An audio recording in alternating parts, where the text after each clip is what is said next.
Unfortunately, in the north today, terrorism, banditry, and the rest of them have taken over.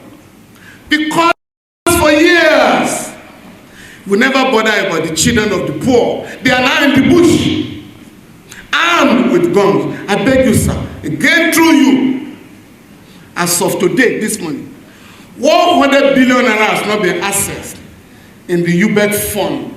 I've sued all the governors, including your excellency, when called to say you must access the money so that you can use it to get our children in school. 20.2 million Nigerian children are on the street. That shouldn't happen for a rich country like our own. I know what was shared in January, sir. One state collected 38 billion naira. 1 month. Even my own poor state, it collected 6.9 billion. So I'm going to call my governor after this meeting. How many children are still on the street in our state? Now, on the economy, again I beg you, we can't talk of democracy next time with the way our country is going. Your Excellency, you must run the economy. As bad as this constitution is, there are two areas governors are not addressed, and I beg you, I challenge you here, sir. There is the Nigerian National Economic Council. You were chair, sir, former vice president, Akite Sambo. That is the only body recognized by the constitution, sir, to advise the president on the economy. Not those who have been assembled, who are traders, business people. You ask them to come and advise you on the economy. They are going to advise you in the interest of their pockets. The Dangotes and Boas and the rest cannot be the advisors on the economy. The governors must advise the president because you know where the shoe pinches in your state. And that is what the constitution said. All the 36 of you, there are only 3 federal officers. The vice president, the finance minister, and the governor of the central. So you can always overrule them. The last one, sir, on the security. Because you are talking of state police now. Yeah, very attractive. But sir, I beg you, take over Nigerian police force. There is no federal government police. Are we aware? There is no federal government police. There is a Nigerian police force which shall be the only force in Nigeria. That force shall be administered, organized, and supervised by the Nigerian Police Council. Who are the members of the Nigerian Police Council? The president only as the chairman, the inspector general of police, the chairman police council, and the 36 state governors. So, sir, you are in charge of the police. But what happened? That body, unlike National Security Council, and never meets. Section 216 of the Constitution provides that the president cannot appoint or remove an IG without consulting the Nigerian Police Council.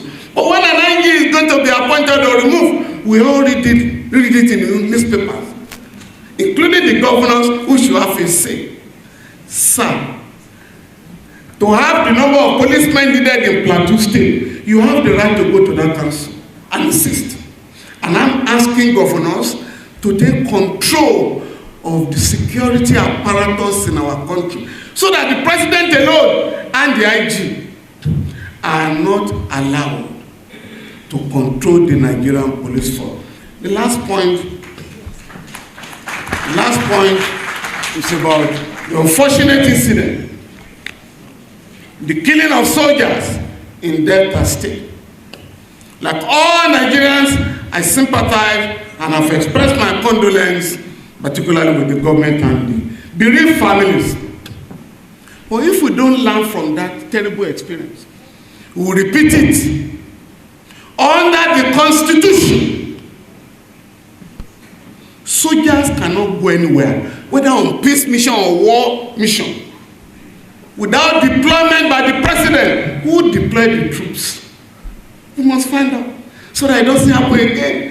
And I'm pleading with all of us that all those who have been arrested should be transferred to the police for proper investigation so that they can be charged. The army cannot charge them because they can't be taken to courts martial. They are civilian. They must be taken to regular court. Two, the government must, as a matter of urgency, not just issue statements in Abuja or Delta. The government must send delegations to the families, each of the families of the soldier. Furthermore, their entitlements must be paid as soon as possible. The last one, the government must not allow, must stop the destruction of villages for the offenses of a few criminals. Under our law, there is no vicarious liability in criminality. You are asked to account for your own action. Furthermore, there is no collective punishment in our law or other international law to that extent. Let us now repeat what happened in Odi, of what it has taken place. Odi, Sakibiam, and Baramotu, the Federal High Court awarded 37 billion, 41 billion, and 100 billion as damages. Your Excellency, distinguished guests, ladies and gentlemen, let us decide that 2023 will be the last time that we are going to allow lawyers and judges to determine winners of election in Nigeria. Thanks for watching. Bye.